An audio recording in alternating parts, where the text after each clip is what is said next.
Graças e paz, amados, estamos aqui estamos estudando mais um texto da Palavra do Senhor, no Evangelho de Mateus, capítulo 15, do versículo 21 ao versículo 28, a mulher cananeia. Vamos ao texto? Diz assim: Partindo Jesus dali, retirou-se para os lados de Tiro e Sidom. E eis que uma mulher cananeia, que viera daquelas regiões, clamava: Senhor, filho de Davi, tem compaixão de mim. Minha filha está horrivelmente endemoniada. Ele, porém, não lhe respondeu palavra. E os seus discípulos, aproximando-se, rogavam-lhe: Despede-a, pois, vem clamando atrás de nós. Mas Jesus respondeu: Não fui enviado, senão as ovelhas perdidas da casa de Israel. Ela, porém, veio e adorou, dizendo: Senhor, socorre-me. Então ele, respondendo, disse: Não é bom tomar o pão dos filhos e lançá-los aos cachorrinhos? Ela, contudo, replicou: Sim, Senhor, porém os cachorrinhos comem das migalhas que caem da mesa dos seus donos. Então lhes disse Jesus: Ó mulher, grande é a tua fé, faça-se contigo como queres. E desde aquele momento sua filha ficou sã. Nesse texto que Mateus acabou registrando, que aconteceu naquele período com os discípulos, algo que Jesus queria, na verdade, ensinar para os discípulos, né? Os discípulos, eles tinham a sua ação, o seu pensamento, se nós formos olhar esse texto aqui, segundo o meio, né? Segundo o contexto da época, né? Segundo aquele contexto da época. Israel, ele se fechou como nação, né? Se fechou como nação. E além de ter se fechado como nação, Israel não aceitava nem assim, além de não aceitar aqueles que estavam nas imediações de Israel, que eram os samaritanos, né, e havia realmente um distanciamento entre eles, né, e Israel muito menos aceitaria os gentios. E Jesus, ele foi para o lado exatamente dessa região chamado Tiro e Sidom, né, seria mais ou menos o Líbano hoje, né, seria o Líbano hoje. Então Jesus, ele estava fora das imediações de Israel, né? E aí, amados, o que aconteceu? Quando Jesus chegou lá, uma mulher, né? O texto fala que a mulher cananeia, descendente dos cananeus, né? E aí ela chega para Jesus, né? E ela começa a gritar pelo nome de Jesus e os discípulos ficaram incomodados, né? Os discípulos, eles responderam conforme o contexto, assim, eles ficaram incomodados. E imediatamente o discípulo falou: despede, manda ela embora, manda ela embora. Então, esse fato aconteceu porque havia essa ideia de que Israel era fechado realmente. Se nós olharmos para o livro do profeta Isaías, nós vamos entender algumas coisas. Isaías, no capítulo 55, versículo 4, fala que: Eis que eu dei Israel por testemunho para as nações. Quer dizer, Israel foi dado para testemunho às nações, né? O capítulo 56, o versículo 7, vamos só a parte B, né? A minha casa será chamada casa de orações para todos os povos. Então Israel, na verdade, foi posto como lugar para testemunho, né? Isaías 43, de 9 a 10, fala que Israel seria testemunho entre as nações. Então deveria testemunhar o nome do Senhor para as nações. E no entanto Israel se fecha. E aí nós percebemos que a mulher veio atrás com uma necessidade, e Jesus, sendo o mestre, aquele que poderia fazer algo por aquela mulher, e os discípulos falam: despede ela, despede, né? Manda ela embora, né? Manda ela embora, né? Os discípulos se incomodaram com a presença da mulher. E no entanto nós percebemos que eles agiram conforme o contexto deles naquele momento, né? Eles queriam que o mestre fosse incomodado, eles não queriam ser incomodados por aquela mulher. Na verdade, Israel tinha que ser bênção. Tinha que ser bênção. E aí não entenderam que Jesus exatamente veio resgatar, veio trazer essa questão para eles. Então eles tinham essa dificuldade, né? Porque na verdade eles ainda não reconheciam Jesus como Senhor e Messias, de fato. Os discípulos isso ainda estava sendo trabalhado no coração deles. Jerusalém então rejeitou Jesus assim de forma tácita, né? E tanto que Jesus algum tempo depois, foi crucificado quando ele foi para Jerusalém. Então não reconheciam Jesus como Messias, né? Nem os discípulos e muito menos a religiosidade, os líderes de Jerusalém, né? não adorava Jesus, não adorava Jesus. Questionavam que era Jesus, né? Ele questionava, né? E o que aconteceu é que Jerusalém se levantou contra Jesus. Os próprios discípulos eles tiveram muitas crises, né, relacionadas a isso, com o próprio relacionamento com Jesus. Eles não entenderam muitas coisas que Jesus fez na caminhada com eles. Jesus tinha que estar sempre corrigindo, estar sempre ensinando, né? E outra coisa importante é que esses discípulos, né, eles não sabiam o seu lugar na história. Nem Israel sabia o lugar na história. Israel, né, não sabia quem era Jesus de fato. Jerusalém vai e crucifica Jesus, porque não sabia quem era Jesus naquele momento da história. E aí nós vamos ver o seguinte, que no decorrer do relacionamento de Jesus com essa mulher, Jesus começa um diálogo com essa mulher, e aí nós vamos perceber que Jesus, a partir daquele momento, implanta uma nova forma de ver as coisas, né?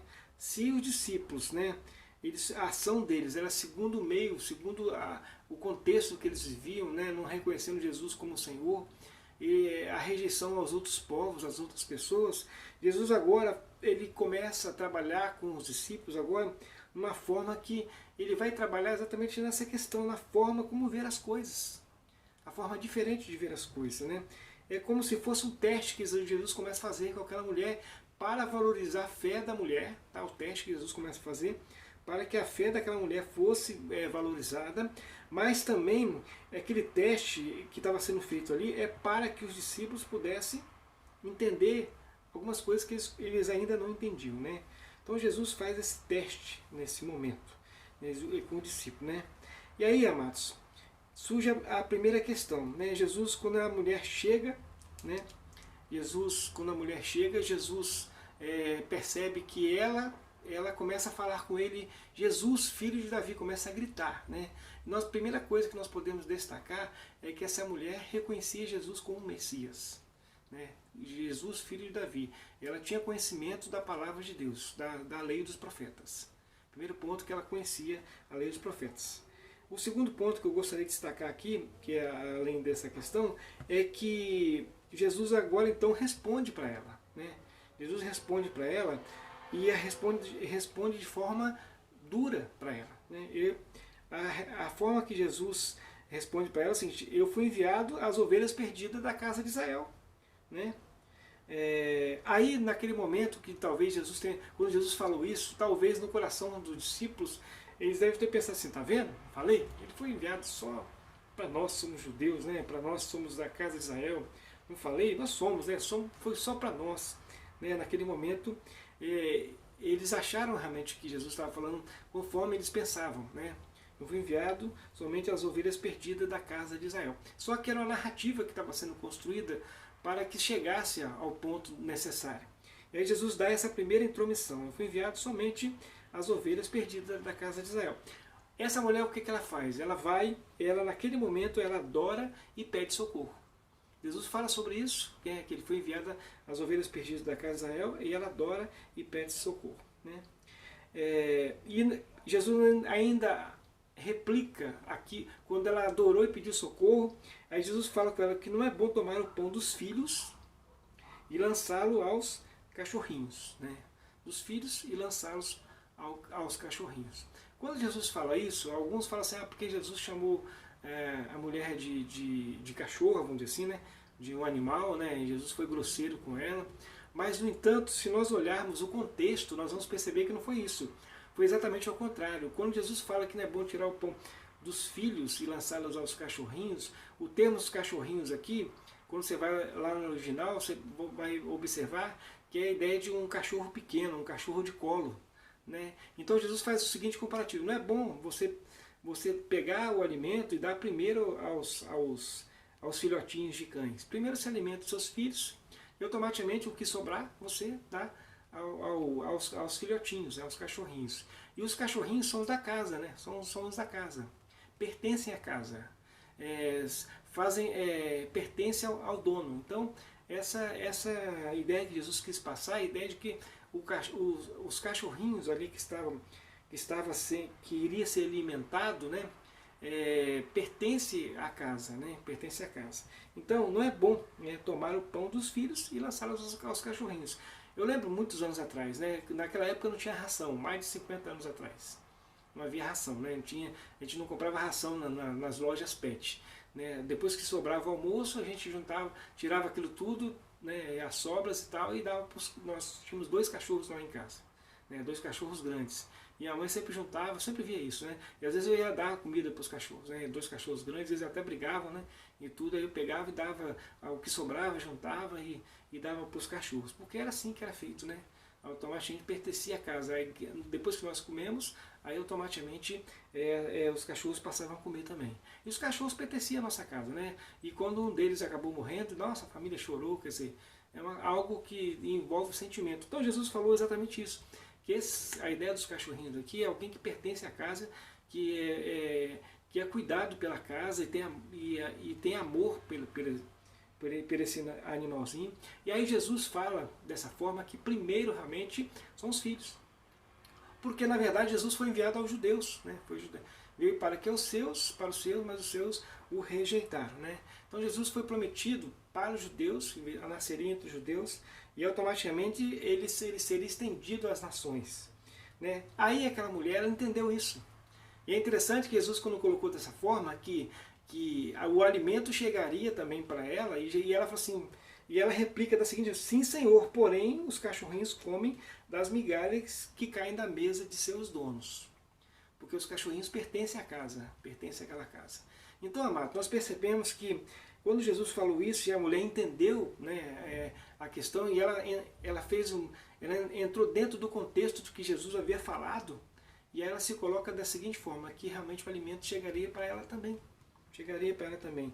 Veio para o judeu, a casa dos judeus, mas eles rejeitaram. Porque o judeu, na verdade, ele tinha que receber Deus, Jesus, né, e transmitir para as outras nações. Né? As outras nações deveriam ser alvo realmente desse anúncio por parte dos judeus. Então, amados, nós percebemos que ela respondeu dessas 3 formas. Dessas 3 formas. Então, quando nós olhamos para a mulher cananeia, né, nós olhamos o seguinte: Senhor, filho de Davi, tem compaixão de mim. Só uma conclusão, né, para a gente concluir. Né. A mulher cananeia reconheceu Jesus como Messias. Né. Senhor, filho de Davi, tem compaixão de mim. Reconheceu Jesus como Messias. Segundo ponto, ela adorou Jesus, né. Isso ocorre, né, adoração e dependência. Né. Jesus era Deus para ela. Então Jesus era Deus para ela. Senhor, socorre-me. Adoração, você adora só a Deus. Né? Adorou e pediu socorro. Né? A adoração e dependência. O terceiro ponto, que ela sabia que Jesus era o Senhor e sabia quem era ela na história. Quando ela disse, sim, Senhor, porém os cachorrinhos comem das migalhas que caem da mesa dos seus donos. Né? Ela sabia que ela pertencia a Jesus, mas ela sabia que Jesus foi enviado para a casa de Israel. E ela era gentio. Né? E deveria conhecer a Deus através do povo de Israel. Né? Israel deveria ser testemunho para as nações. Ela sabia do seu lugar na história. Primeiro o judeu, depois o grego. O próprio Paulo falou isso. Primeiro o judeu, depois o grego. A questão de ordem. A questão de ordem. Então, essa ordem, ela entendeu a questão da ordem, ela sabia quem era ela naquele contexto. Ela sabia quem era ela naquele contexto. Então, amados, os discípulos agiam segundo a ação do meio. Jesus dá uma nova forma de ver as coisas. Qual a nova forma de ver as coisas? O Evangelho, né, do reino para as outras nações. Jesus para as outras nações. Uma nova forma de ver. Acolher as outras nações. Né? Foi primeiro para os judeus, sim, mas era para todos, né? Então, Jesus, quando conversa com essa mulher, né, faz um teste intencional e para os discípulos entenderem que o Deus Pai, Deus Filho e Deus Espírito Santo não é só para o povo judeu, é para todas as nações. Né? O discípulo agiu segundo o meio e Jesus traz uma nova forma de ver as coisas. Né? E aí, nós vemos a mega fé, a super fé dessa mulher. Né? Essa mulher tem uma fé grande, né? Uma verdadeira fé. E aí ela passa a ser um testemunho de fé. Israel, que deveria ser testemunho de fé, ela passou a ser testemunho de fé. Então Jesus, no caso, diminuiu essa mulher? Não, ao contrário. Jesus, na verdade, naquele momento, ele estava exaltando essa mulher acima do povo de Israel. Nesse momento, Jesus estava dizendo que a fé dela era maior que a fé dos discípulos, maior do que a fé daquele que estava lá em Jerusalém. Porque Jesus fala o seguinte: então lhes disse, ó mulher, grande é a tua fé, mega, quer dizer, grande é a tua fé. Jesus valoriza, na verdade, a mulher. Grande é a tua fé, além de todas as coisas. Então, Jesus coloca ela numa posição de evidência. De evidência. Faça-se contigo o que queres. E desde aquele momento, sua filha foi curada. Quer dizer, a ação de Jesus para curar o filho daquela mulher. Vamos fazer uma aplicação, já que nós fizemos a conclusão, vamos fazer uma aplicação desse texto. A aplicação que eu faço também nessas três questões que a mulher trabalhou. Né?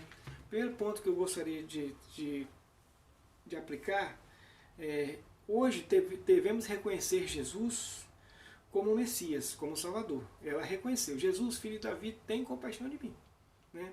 Então ela reconhecia Jesus como Messias, Salvador. Devemos reconhecer Jesus como Salvador, aquele que pode intervir na nossa vida, aquele que pode repreender os demônios, aquele que pode restabelecer pessoas, aquele que nos salva eternamente, aquele que pode realmente fazer algo por nós. Então reconhecer Jesus como Senhor, filho de Davi, como Rei, como Supremo. Outro ponto, adoração e dependência. Reconhecer que a nossa necessidade deve ser colocada diante de Jesus. Nós temos necessidades, nós temos problemas. Em pecado me concebeu minha mãe, o próprio Davi fala isso. Então nós temos problemas, nós temos dificuldades, dificuldades, muitas dificuldades. E aí, amados, adoração, adorar, não deixar de adorar, adoração ao Senhor e depender. Dependência de Jesus. Reconhecer que nós somos necessitados de Jesus. E saber o nosso lugar na história. Qual é o nosso lugar na história? Nosso lugar na história, quem é crente, é cristão, aceitou Jesus como seu suficiente Salvador, é a igreja, faz parte do corpo de Cristo. É nosso lugar na história. Nosso lugar na história como povo, como filhos de Deus, lugar de comunhão, lugar de oração, lugar de palavra, lugar de apoio, mas lugar de proclamação. Israel errou na proclamação. A comunhão dentro de Israel estava abalada, as orações também não estavam tão bem, que a minha casa será chamada da casa de oração, a palavra estava deturpada e o apoio de um para com o outro, a ajuda de um para com o outro, não existia mais. E automaticamente não tinha um testemunho para as nações. A comunhão que Israel não tinha naquele período, não tinha naquele período. E aí, Israel não tinha a comunhão para proclamação, não tinha. E hoje a igreja, nós precisamos realmente dessa comunhão, dessas orações, da palavra, da ajuda mútua para proclamação, para que a casa do Senhor seja a casa de oração, para que nós sejamos testemunha do Senhor Jesus. Testemunho de que somos perfeitos? Não, testemunho de que nós somos dependentes. Testemunho de que nós precisamos da graça de Salvador de Cristo Jesus, que nós precisamos da bondade de Deus para nossas vidas, que as pessoas olharem para nós e falam assim: nossa, ele sofre, passa por dificuldades, ele passa por intempéries, mas ele se recorre a Jesus, e aí nós vemos Deus trabalhar no seu coração, e as pessoas olham isso e vão ver que nós somos testemunhas vivas, que dependemos de Jesus. Dependente de Jesus. Aquela mulher era dependente de Jesus. Então, amados, essa aplicação que eu gostaria de fazer: reconhecer Jesus como Salvador, adoração e dependência, e saber o nosso lugar na história. Nós somos a igreja, que devemos ter comunhão, oração, temos a palavra, temos o apoio de uns para com os outros, que está dentro da comunhão, e nós temos, além disso, a proclamação. E aquele que não conheceu Jesus como seu único suficiente Salvador, a igreja, na verdade, a palavra de Deus, ela revela quem é Jesus. Eu faço um desafio: comece a ler a Bíblia, comece a ler o livro de João, o Evangelho de João, comece a ler os Evangelhos, comece a ler as cartas de Paulo, o livro de Salmos, faça um desafio. Eu tenho certeza que quando nós passamos a conhecer a Deus através da sua palavra, porque Deus se revelou através da sua palavra, Deus é a revelação escrita, E essa palavra revela Jesus, o próprio Deus, o Espírito Santo. Deus se revela através da sua palavra. Né? As minhas palavras são espírito e são vida. Então, aquele que não conhece a Jesus ainda, que não experimentou por Jesus, mas sabe que precisa, é o momento de conhecer através da palavra. Sabe que Deus ele pode fazer muitas coisas nos corações. E pode ter certeza que a maioria dos problemas que nós temos, a maioria da dificuldade que nós temos, não são dificuldades relacionadas a questões materiais. As maiores dificuldades que nós temos está aqui no coração. Está aqui no coração. E essas dificuldades do coração, esses problemas, esses apertos do coração, eles só vão ser resolvidos com Cristo Jesus, o nosso Senhor. Faça um desafio. Busca o Senhor Jesus, busca o Senhor através da sua palavra. Deus te abençoe e te fortaleça. E te faça cada vez mais forte. Você que é filho de Deus. E você que ainda não conhece, possa buscar a presença do Senhor em Cristo Jesus, o nosso Senhor.